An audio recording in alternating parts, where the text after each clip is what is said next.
បើគិតពីខ្ញុំប្រឡូកក្នុងវិស័យសិល្បៈហ្នឹងវាមួយជីវិតទៅហើយតាំងពីតូចមកតាំងពីអាយុ9ឆ្នាំមករហូតដល់ឥឡូវហ្នឹងខ្ញុំអត់ដែលឈប់ទេដាក់ចាប់នេះមើលភ្ញៀវជុំពេញក៏មិនទៀតជើងញឹកញឹកជើងញឹកជើងឲ្យលឿនកូនឥឡូវនេះខ្ញុំហាក់ដូចជាមានសិល្បៈពីរក្រុមហើយក្នុងមួយឆ្នាំខ្ញុំឆ្លៀតពេលមកប្រទេសកម្ពុជាដូចជា6ខែហើយនៅប្រទេសបារាំងខ្ញុំរស់នៅបាន5-6ខែ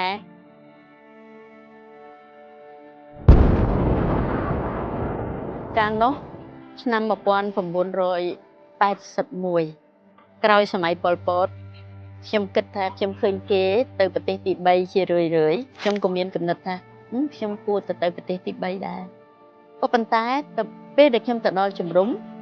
ខ្ញុំបដូរចិត្តខ្ញុំគិតថាខ្ញុំឈានវិជំហានទៀតទៅខ្ញុំទៅចោលប្រទេសខ្ញុំហើយដូច្នេះខ្ញុំនៅត្រាំត្រែងបាន2-3អាទិត្យទៅតែខ្ញុំបានទទួលដំណឹងថាខ្ញុំយកលទ្ធភាពដើម្បីរៀបចំសិល្បៈនៅទីនោះប្រហែលជាបានហើយខ្ញុំក៏សាកល្បងណាប្រមូលក្មេងមករៀបចំបង្ហាត់ខ្ញុំបានរៀបចំរហូតដល់ទីបញ្ចប់ខ្ញុំមានជោគជ័យក្នុងការរៀបចំគឺខ្ញុំបានបង្កើតសាលាមួយធំនៅជំរំសាយធូដែលខ្ញុំមានកូនសិស្សជាង200នាក់ហើយមានបុគ្គលិកធ្វើការជាង100នាក់ជាលទ្ធភាពហ្នឹងគឺខាងអង្គការមួយស្ទាល់គេផ្ដល់លទ្ធភាពឲ្យខ្ញុំរៀបចំអស់រយៈពេល10ឆ្នាំ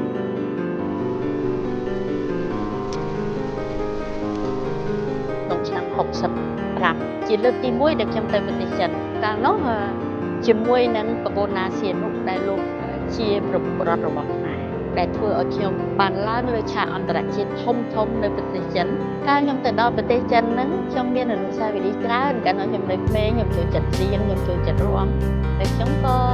រៀនច្រៀងចិនវិជាមានរដ្ឋបានខ្លះគូពងអាស៊ាឡាំចាំឡាំតាណាហើយពីណាស៊ីយ៉ាមកស៊ីខានអាហ្នឹងក៏ខ្ញុំได้ចាំទៅឥឡូវដែរជាអនុស្សាវរីយ៍មួយល្អពេលនោះខ្ញុំមានអាយុ14ឆ្នាំខ្ញុំអត់ទាន់ដឹងអីទេ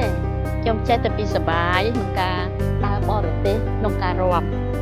មកទល់ពេលនេះបានខ្ញុំដឹងថានោះជាការពិសោធន៍មួយយ៉ាងល្អក្នុងជីវិតរបស់ខ្ញុំអត់ចេះអីក្រៅពីសិល្បៈដូច្នេះខ្ញុំព្យាយាមធ្វើសិល្បៈហ្នឹងក្នុងមួយជីវិតដែលខ្ញុំធ្វើរបាំបុរាណនេះខ្ញុំអត់មានស្ដាយក្រោយទេខ្ញុំស្រឡាញ់របាំហ្នឹងហើយពេលខ្ញុំចាស់ទៅខ្ញុំយល់ថារបាំបុរាណនេះវាជាបេតិកភណ្ឌមួយវាជាវប្បធម៌មួយដែលប្រចាំប្រទេសយើង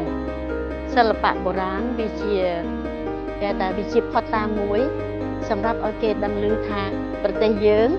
មានសពគ្រប់តាំងពីសិល្បៈឡើងហើយខ្ញុំក៏គិតថា